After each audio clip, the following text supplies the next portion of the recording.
Didik TV KPM.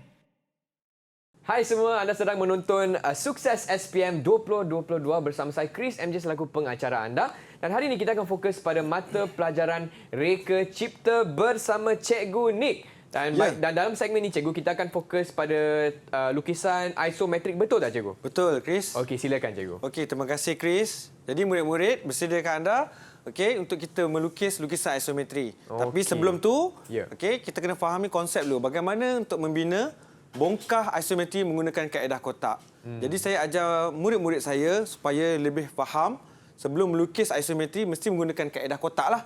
Jadi bila kotak ni dia sebagai pemudah cara ataupun pembantu. Bila kita garisan kotak tu maksudnya kita buat kotak dengan garisan binaan. Jadi murid akan nampak gambaran awal. Jadi lukisan isometri kaedah kotak dilakukan dengan mengandaikan bahawa objek diletakkan di dalam kotak isometri bersudut 30 darjah. Okey, kalau nampak ni murid-murid 30 darjah tu adalah sudut dia lah. Sudut 30 darjah. So sebelah kanan, sebelah kiri 30 darjah. Kotak dibina berdasarkan ukuran tinggi, lebar dan kedalaman objek yang diberikan. Okey, seperti biasa, kalau tengok di sini pun kita nampak dah ada panjang, lebar dan tinggi. So bila disebut kedalaman tu maksudnya mesti ada bahagian yang kita tebalkan. Okey, contoh macam ni saya tunjuk konsep dia. Ini dia masukkan kedalaman, ini dia. Kedalaman ukuran ni. Okey. Alright, saya teruskan je. Okey, ini adalah contoh membina lukisan isometri bongkah geometri. Okey. Bongkah permukaan rata dahulu. Seperti biasa, kalau lukisan ortografik ada permukaan rata dan permukaan condong. Jadi isometri pun saya fokuskan kepada permukaan rata dan permukaan condong. Okey. Jadi untuk melukis permukaan rata, perhatikan dulu gambaran awal lah di sini ya, murid-murid. Andaikan satu kotak ni 10 mm lah. Okey, 10 mm. Jadi kita boleh andaikan 10 mm tu sama dengan 1 cm, Chris. Kan? 1 cm. So macam kita boleh nampak tinggi, dalam dan lebar dia. So macam ni kita boleh kira 1, 2, 3, 4, 5, 6, 7. So 7 cm bersamaan dengan 70 mm. Jadi murid akan ukur.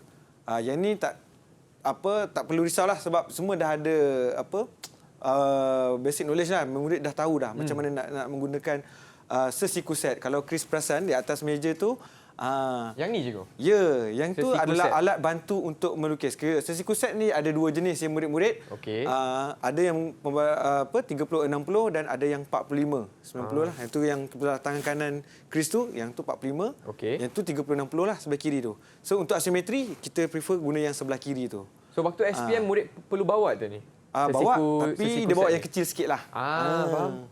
Tapi untuk dalam kelas latihan, macam kita nak buat lukisan yang besar-besar atas kertas A3, lebih baik menggunakan sesiku set yang bersaiz besar macam ni lah. Okey, faham cikgu. Okey, jadi setelah selesai pembinaan kotak dan dapatkan ukuran, jadi kita teruskan dengan melukis pandangan atas dahulu. Okey, dapatkan pandangan atas, nampak ni? Okey, kemudian kita lengkapkan pandangan hadapan. Okey, berdasarkan unjuran ortografik ini. Okey. Kemudian lengkapkan pandangan sisi. Okey, kalau kita nampak. Okey. Alright. Dan bila kita dah tentukan kedalaman, okey, kita boleh terus tebalkan garisan dia. Okey. Jadi daripada sini murid mula-mula susah nak dapatkan imajinasi. Tapi bila dia letak daripada pandangan atas, okey, pandangan hadapan dan pandangan sisi, maka secara tak langsung dia boleh dapatkan ukuran dan dia boleh tentukan lukisan tersebut dengan menggunakan ukuran yang ada pada unjuran ortografik tadi.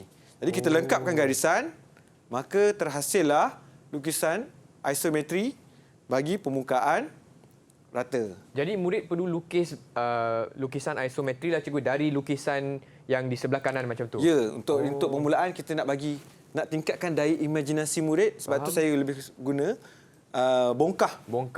Bongkah model 3D ni kan, pepejal ni kan. Jadi dia boleh nampak daripada pandangan atas, okey, atas, hadapan dan sisi. So macam mana murid-murid tengok yang saya pegang dan Chris pegang, sama aja. Jadi kita boleh tanya, kita boleh uji murid-murid kita ni. Boleh cikgu. Okey, kalau tengok pandangan atas ni warna apa? Siapa nak bantu saya dan Chris di sini? Kita minta murid lah bantu. Pandangan atas ni warna apa? Tasha, ya saya. Warna apa Tasha? Warna? Oh, mungkin nampaknya Tasha ada masalah teknikal sedikit. Tak apa. Okey, tak apa. Siapa nak tolong? Okey, saya nampak tadi Atika. Hidayat nak Hidayat. cuba. Okey, Hidayat, Okey, silakan. Hidayat boleh bantu? Belum buka mic lagi. Warna kuning, cikgu. Okey, betul. Okey, manakala pandangan hadapan, siapa nak bantu? Hafiz, silakan. Warna merah, cikgu. Ya, betul. Betul ke Ya. Warna merah. Jadi bila kita tengok macam ni, atas. Depan.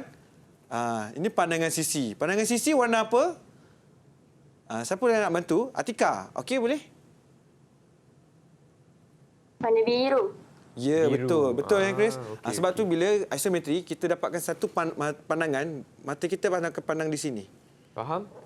Jadi bila kita lihat di sini, okey, kita lihat di sini, ada 3 pandangan ataupun 3 warna yang kita boleh nampak. Betul tak? Kuning, merah dan biru. Oh, okey. Kalau ortografi kita nampak satu warna saja. Betul tak? Sebab dia 2 dimension. Ya, betul. Okey, faham. Okey, jadi saya teruskan ya. Bagaimana pula untuk membina lukisan isometri bongkah geometri menggunakan ataupun berdasarkan bentuk permukaan condong. Okey. Jadi konsep dia sama, kenal pasti kedalaman. Okey, yang penting kita tahulah ukuran lebar, tinggi dan kedalaman sesuatu objek itulah. Jadi saya tunjuk contoh, lukiskan pelan dahulu ataupun pandangan atas. Pandangan atas. Okey.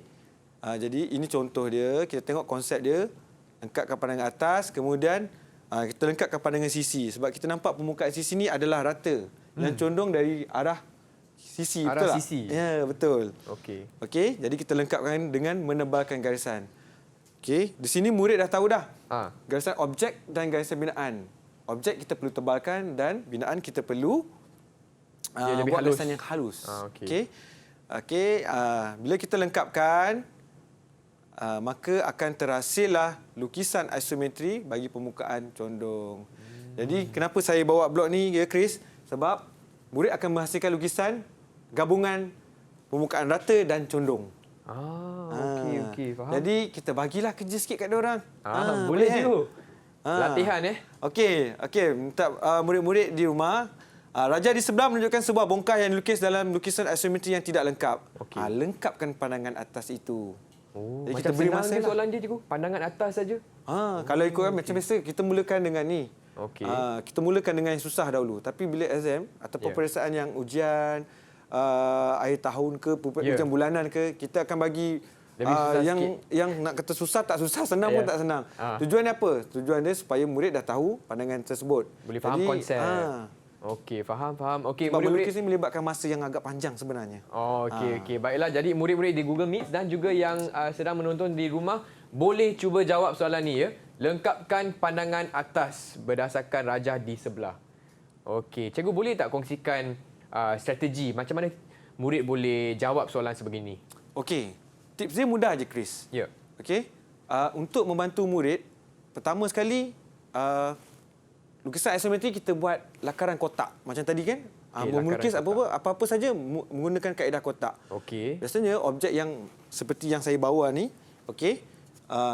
Bila kita tengok je satu pandangan di sini, kita dapat dah gambaran awal dia ialah pandangan hadapan, pelan dan pandangan sisi. Betul. Jadi bila kita bina kotak yang pertama dulu, bila kita bina kotak, jadi kita boleh nampak dah berapa kedalaman dia.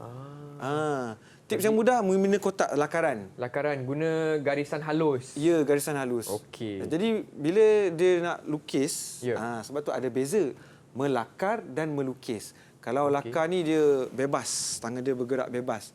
Dulu memang masa menengah rendah dia belajar melakar. Sekarang melukis. Bila melukis ada alat bantu untuk dia melukis. Okey. Okey, saya nak tanya kawan-kawan saya di Google Meet, murid-murid. semua dah siap tak? Siapa dah siap boleh tunjukkan jawapan anda di kamera. Push, double thumbs up keluar lagi. Hebat. Memang semangatlah hari ni murid dia. Saya tunjuk jawapan saya, kita bandingkan. Okey. Yang itu jawapan cikgu. Okey. Okey Chris, ada nampak tak perbezaan dengan kawan-kawan kita yang ada di ni? Ada cikgu.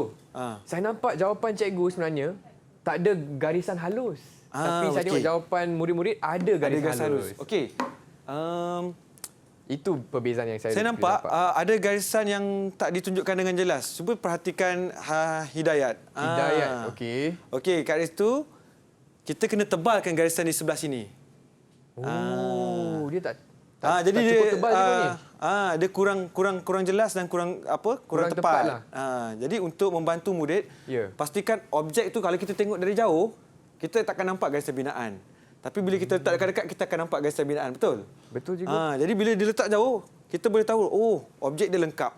Tapi macam hidayat, dia letak dia jauh, kurang jelas dia punya garisan objek dia. Jadi untuk membantu murid, pastikan garisan perlu tebal bagi Garisan objek, garisan objek. Okey. Kalau soalan macam ni berapa markah cikgu? Sama juga. Okey. Kalau dia suruh lengkap 3 markah. Kalau ada garisan terlindung, dia akan ada extra 1 mark lagi lah. Biasanya soalan-soalan macam ni untuk membantu murid mendapatkan 3 markah sekurang-kurangnya lah.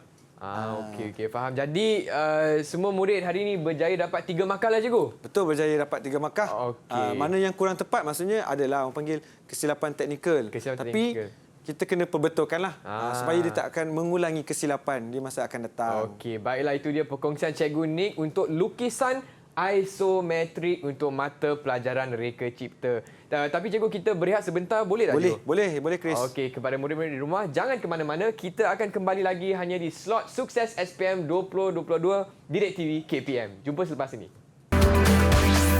Didik TV KPM.